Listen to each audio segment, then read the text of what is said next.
नाज़रीन इकराम, बगदाद में एक बहुत माहिर बढ़ई रहता था। उम्र के आखिरी हिस्से में इसने एक बहुत खूबसूरत मिंबर बनाया। बहुत ही हसीन और दिलकश अखरोट की लकड़ी से बहुत मेहनत से तैयार किया गया। जो भी इसे देखता इसकी खूबसूरती देखकर मुंह में उंगलियां दबा लेता। और फिर इस मिंबर की शोहरत फैलने लगी और इतनी फैली कि बगदाद आने वाला हर अमीर शख्स इस बढ़ई से कहता कि ये मिंबर मुझे फरोख्त कर दो, मैं फलां मस्जिद को अतिया करूंगा। लेकिन बड़ाई का हमेशा एक ही जवाब होता कि नहीं जनाब, ये मिंबर तो मस्जिद अक्सा में सजेगा। लोग ताज्जुब में पड़ जाते कि भाई मस्जिद अक्सा तो ईसाइयों के कब्जे में है, फिर ये मिंबर कैसे मस्जिद अक्सा में सजेगा। बड़ाई सबकी बातें सुनता और फिर एक ही जवाब देता, मेरा काम बस इतना ही था, मैं एक फनकार हूँ, मिंबर बनाता हूँ। कभी कोई बहादुर जंगजू उठेगा और बैतुल मुकद्दस हासिल करेगा, फिर ये मिंबर इसकी जीनत बनेगा। नाज़रीन, वक्त यूं ही गुजरता रहा। मिंबर की कहानी शहर शहर हर बच्चे की जुबान पर आ चुकी थी। हर कोई मिंबर की खूबसूरती बताते वक्त एक की 10 बताता। फिर ये कहानी एक 7-8 साल के बच्चे तक पहुंची, मगर वो मिंबर की खूबसूरती से ज्यादा इसके बनाने वाले के जज्बे से मुतासिर था। उस बच्चे ने दिल में सोचा कि क्यों ना बैतुल मुकद्दस को आजाद करने वाला वो इंसान मैं ही बनूं। बस इसने जंगी सलाहियतों पर तवज्जो देनी शुरू की। इस बच्चे ने दिन रात एक कर दिया और खूब मेहनत की। नाज़रीन, फिर दुनिया ने देखा कि 40 बरस बाद वो मिंबर इसी बहादुर के हाथों मस्जिद अक्सा में नस्ब हुआ और लोग इस बहादुर बच्चे को आज भी सलाहुद्दीन अयूबी के नाम से जानते हैं। नाज़रीन इकराम, इनके बारे में कहा जाता है कि सुल्तान सलाहुद्दीन अयूबी को जब मिस्र का गवर्नर मुकर्रर किया गया और आप जब मिस्र तशरीफ लाए तो कहा गया कि हुजूर आप बड़ी लंबी मुसाफत से तशरीफ लाए हैं, पहले आराम कर लें। इस पर सुल्तान सलाहुद्दीन अयूबी ने जवाब दिया कि मेरे सर पर जो दस्तार रख दी गई है मैं इसके अहल न था। इस दस्तार ने मेरा आराम और मेरी नींद खत्म कर दी है, लिहाजा क्या आप हजरात मुझे इस छत के नीचे नहीं ले जाएंगे जहां मेरे फराइज मेरा इंतजार कर रहे हैं। इस पर सुल्तान के नायब ने फरमाया कि क्या हुजूर काम से पहले कुछ खाना पसंद नहीं करेंगे। सुल्तान इनको देखकर मुस्कुरा उठे, लेकिन अगले ही लम्हे वो खुशी जाहिल हो गई जब वहां 4 नौजवान लड़कियां हाथों में फूलों की पत्तियां लिए खड़ी थी। उन्होंने सुल्तान के कदमों में पत्तियां बिखेरना शुरू कर दी और साथ ही दफ और शहनाइयां बजने लगी। सुल्तान ने फूलों की पत्तियां देखी तो कदम रोक लिए और फरमाया, सलाहुद्दीन अयूबी, यहाँ फूलों की पत्तियां मसलने नहीं आया। अगर मेरी राह में कुछ बिछाना चाहते हो तो वो एक चीज है जो मेरे दिल को सुकून देती है, वो है सलीबियों की लाशें। इसके बाद सुल्तान ने एक नजर सबको देखा और दबदबे से कहा कि जानते हो सलीबी सल्तनत इस्लामिया को चूहों की तरह खा रहे हैं, और जानते हो वो कामयाब क्यों हो रहे हैं? सिर्फ इसलिए कि हमने फूलों की पत्तियों पर चलना शुरू कर दिया है। मेरी नजर फलस्तीन पर लगी है और तुम मेरी राह में फूल बिछाकर मिस्र से भी इस्लाम का परचम उतरवा देना चाहते हो। उठा लो ये फूल मेरे रास्ते से, मैंने इन पर कदम रखा तो मेरी रूह कांटों से छलनी हो जाएगी। हटा दो इन लड़कियों को मेरे रास्ते से, कहीं ऐसा ना हो कि मेरी तलवार इनके दिलकश बालों में उलझ कर बेकार हो जाए। खुद हजरात, उस वक्त सुल्तान सलाहुद्दीन अयूबी ने तारीख साज अल्फाज कहे कि मुझे डर लगने लगा है कि मुसलमान अगर जिंदा रहे तो वो हमेशा सलीबियों के गुलाम और आलाकार रहेंगे और वो इसी पर खुश होंगे कि चलो हम जिंदा तो हैं, मगर वो कौम की हैसियत से मर चुके होंगे। लेकिन मेरी ये बात हमेशा याद रखना कि जहां रोटी मजदूर की तनख्वाह से महंगी हो जाए वहां 2 चीजें सस्ती हो जाती हैं, एक औरत की इज्जत और दूसरा मर्द की गैरत। नाज़रीन इकराम, दरअसल मस्जिद अक्सा के शहर यरूशलेम को हजरत उमर बिन खत्ताब रजी अल्लाह तआला अन्हु के जमाने में फतह किया गया था।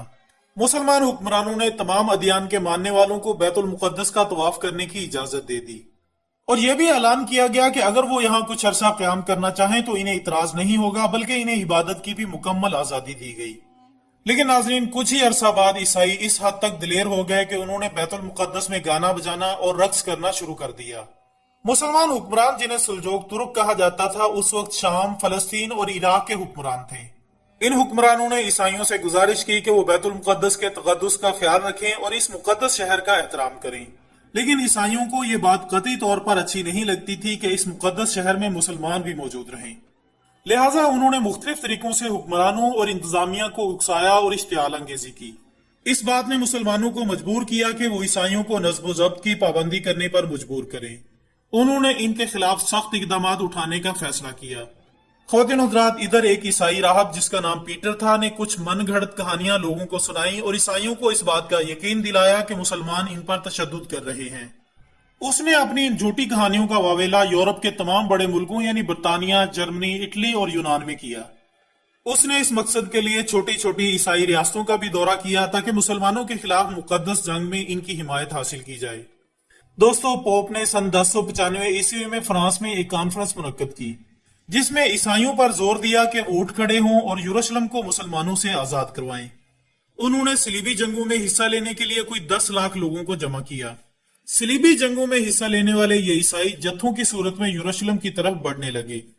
دوسری طرف مسئلہ یہ تھا کہ مسلمان داخلی جھگڑوں کی وجہ سے کمزور ہو چکے تھے۔ وہ اپنا دفاع مضبوط طور پر نہ کر سکے اور 42 دنوں کے بعد انہوں نے اپنی جدوجہد ترک کر دی، جبکہ دوسری طرف عیسائی حملہ آوروں نے مسلمانوں کے خون سے خوب ہولی کھیلی۔ ایک عینی حملہ آور نے بتایا کہ یروشلم کی گلیاں ٹخنوں تک خون میں ڈوبی ہوئی تھیں۔ پورے شہر میں مسلمانوں کی لاشیں ہی لاشیں بکھری پڑی تھیں۔ ناظرین، ایک فرانسیسی مورخ کا خیال ہے کہ صفاقی اور بربریت کی ایسی مثال تاریخ پیش کرنے سے قاصر ہے۔ وہ مسلمانوں کو ان کے گھروں کی چھتوں سے نیچے پھینک دیتے اور بعض صورتوں میں انہیں زندہ بھی جلا دیا جاتا۔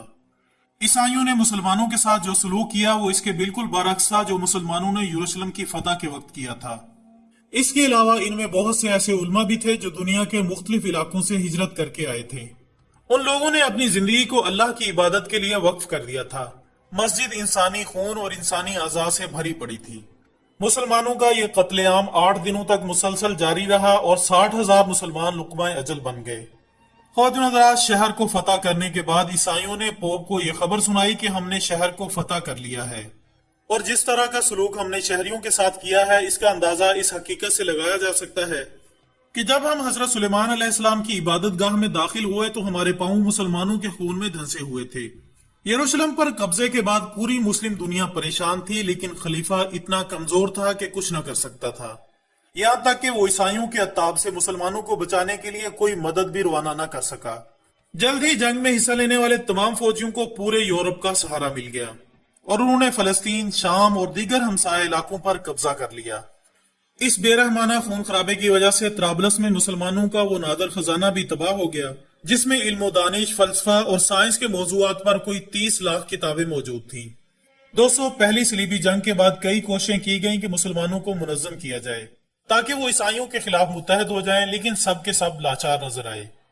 آخرکار عماد الدین زنگی کا بیٹا نصیر الدین زنگی، جو کہ موصل کا حکمران تھا، اس نے عراق اور شام کے کئی علاقوں پر قبضہ کر لیا اور عیسائیوں سے کئی دوسرے شہروں کو بھی آزاد کرا لیا، مگر وہ اتنی بڑی فوج اکٹھی نہ کر سکا کہ یروشلم کو آزاد کروا سکے۔ لیکن ناظرین، پھر حالات نے اس وقت کروٹ بدلی جب سلطان صلاح الدین ایوبی نے مصر کی عنان حکومت سنبھالی۔ سلطان نصیر الدین زنگی ان کی صلاحیتوں سے اچھی طرح واقف تھا۔ اس نے ان کی طرف بھرپور توجہ دی تاکہ ان کی صلاحیتوں سے بھرپور فائدہ اٹھایا جا سکے۔ صلاح الدین ایوبی نے فاطمی حکمرانوں کا تختہ الٹا اور 1175 میں مسلمانوں کا حکمران بنا۔ بعد میں اس نے مسلم دنیا کے بہت سارے علاقوں کو متحد کیا جس میں مصر، شام، لبنان اور شمالی عراق شامل تھے۔ سن 1183 میں اس نے دمشق کو دارالحکومت بنایا اور 1186 میں اس نے یروشلم کے مقدس شہر کو بھی فتح کر لیا۔ فتح کے بعد سلطان صلاح الدین ایوبی نے قیدیوں کے ساتھ منصفانہ اور رحم دلانہ سلوک کیا۔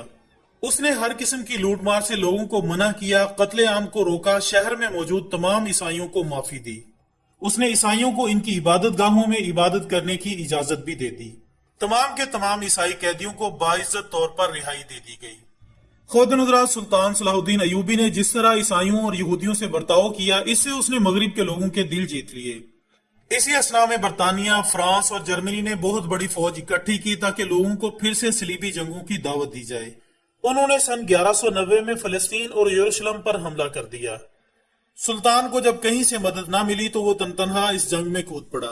انگلستان کا بادشاہ رچرڈ شیردل اس کا مد مقابل تھا۔ دونوں ایک دوسرے کے آمنے سامنے آئے، جنگ شروع ہوئی۔ دیکھتے ہی دیکھتے سلطان کے ایک ہی وار سے رچرڈ کا گھوڑا گرا اور مر گیا۔